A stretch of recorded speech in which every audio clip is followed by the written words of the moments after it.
man who built the altar but never saw the fire. This is not the story of Moses, not of David, not of Paul. This is the story of a man you've never heard of, but one who changed the world in a way no one ever saw. He built an altar, prayed a bold prayer, and waited for fire from heaven, but it never came. And still God called him faithfully. In the days of the judges, in a time of spiritual darkness and silence from heaven, there lived a man named Eleazar, not a prophet, not a king, not even a priest. Just a man, a broken man. His wife had died, his children were scattered.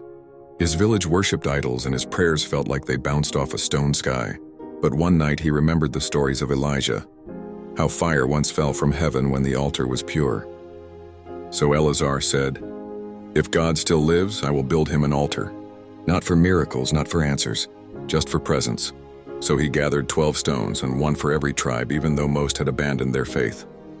He poured water over the offering, not to test God, but to give him his most precious thing in a drought.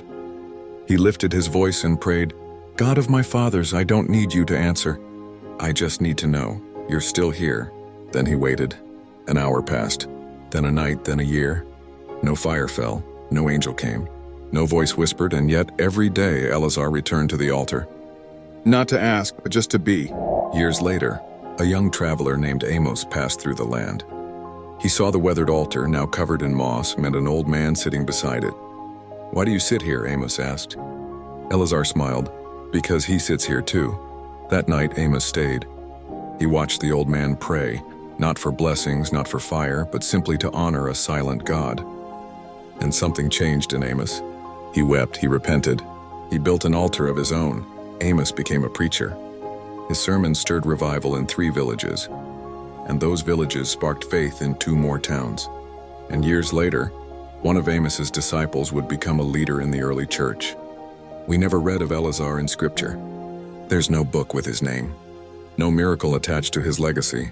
But here's what heaven remembers: a man who built an altar with no fire, a man who prayed with no answer, a man who stayed when God said nothing. And in the silence, God did the greatest work. He passed the flame, not by fire, but by faith. So to the one watching this, the one who's prayed and heard nothing, the one who built the altar but never saw the fire, you are not forgotten. You are Eleazar, and your story is the soil for someone else's revival. Keep praying, keep building, even if the fire never falls, because sometimes the quietest altars change the loudest generations.